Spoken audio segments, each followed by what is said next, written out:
Hello everyone, in this video I'll be explaining how to manage your email notifications and contact forms.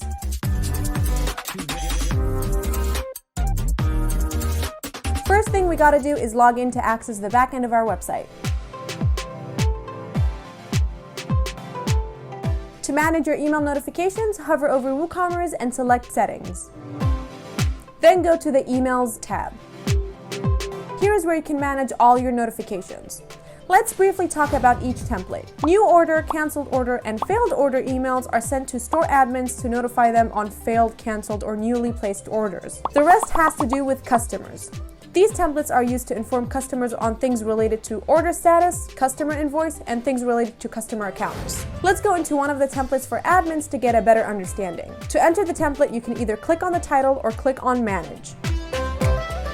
So here you can edit the recipient's fields such as changing or adding more emails. If you wanted to add more emails, use commas to separate them. You can also customize the additional content. This would be the email's body content. Once you're done, just click on Save Changes. Okay, let's go back and look at the template that is made to email customers. So you have the Order on Hold template. There is no recipient field to edit because this will automatically send out an email to any customers that have orders that are on hold. But you can edit the email heading and the additional content like the previous template. If you've changed anything, click on Save Changes and you're good to go. Now let's edit our contact form. To do that, head over Contact and select Contact Forms. Hover over the form you'd like to edit and either select the name or click on Edit. To edit the form itself, head over to the Mail tab.